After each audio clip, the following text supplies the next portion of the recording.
Back again with another review here, and today I'm going to talk about and review The Crow, 1994 classic. And for people that have seen the film, you know the story.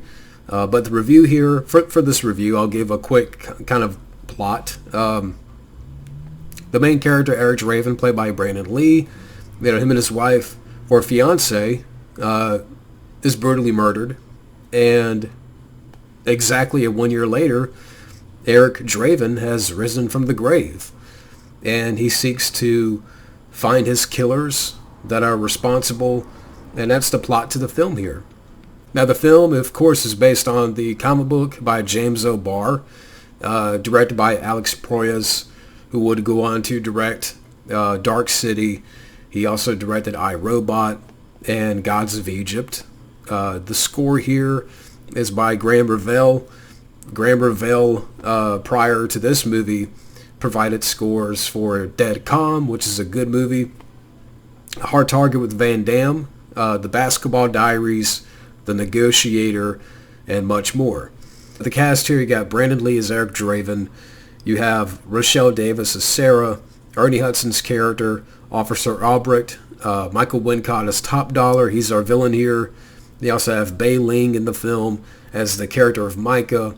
David Patrick Kelly from The Warriors and Commando. He's the character of T-Bird, along with his other, killers in the movie.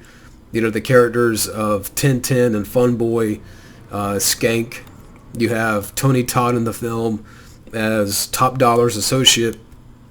And Tony Todd has, very well known, of course, Candyman and many other projects. John Polito as Gideon. But a great cast here. And if I get into the film itself, Brandon Lee as Eric Draven, The Crow. Excellent performance. And it's a great showcase of his talents. Brandon had all the tools, to become this big star. On top of his martial arts skills, he exhibited presence, charisma, likability, and emotion. And he delivered on all those notes. And again, it's such an excellent performance from Brandon Lee. Great supporting cast. I mentioned, again, Rochelle Davis and Ernie Hudson.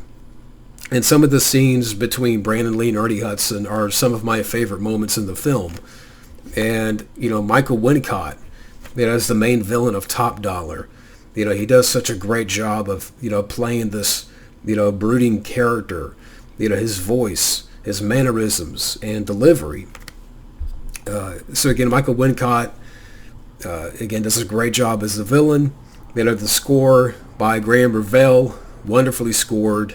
Love the score, to this movie. The soundtrack is outstanding.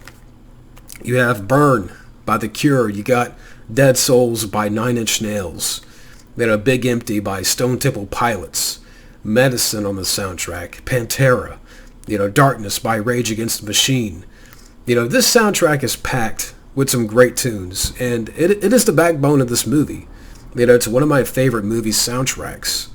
The action sequences, when they do happen, it's well choreographed, combined with, some great martial arts here, from Brandon Lee.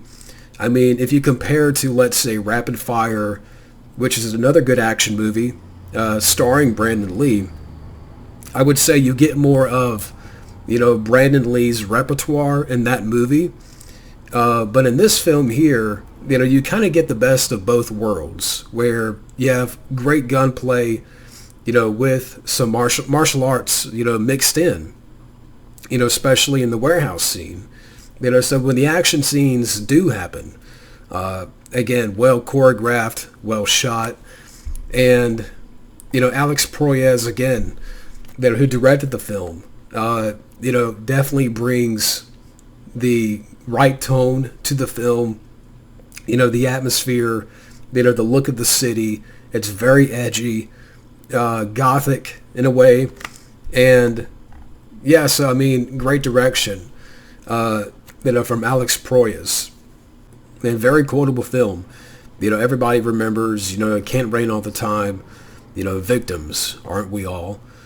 And Again, I mentioned earlier about some of the scenes between Brandon Lee and Ernie Hudson in the movie are some of my favorites. The scene where the Crow is in Ernie Hudson's apartment, and I love the last moment of that scene where, Ernie Hudson, sees that Eric Draven is leaving.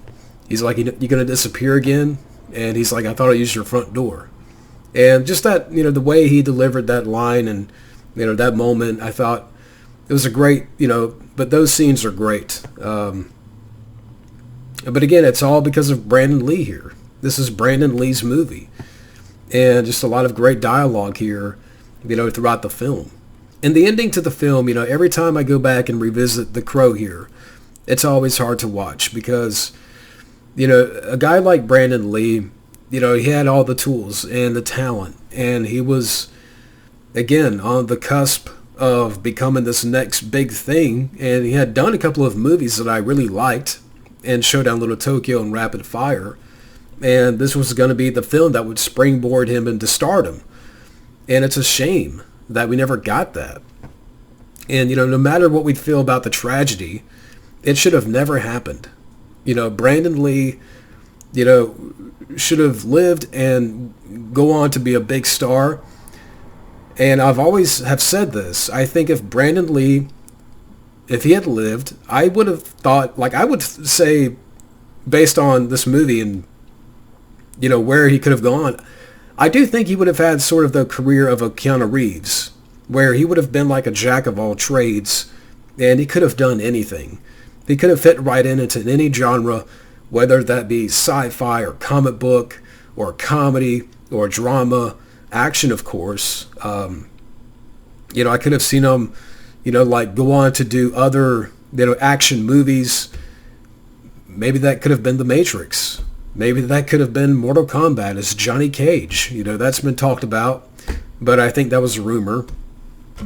But again, he was capable of anything. He could have gone on to do, all types of movies, all types of genres, because he had all the tools. He had the charisma. He had the likability. He had presence. The martial arts, he had that in his back pocket. He had that in his back pocket. But that was just a part of him. I mean, he was capable of so much. And you could see that through his performance here as Eric Draven. That, it's a shame, and in a way it's aggravating. It's aggravating because, this guy should still be here.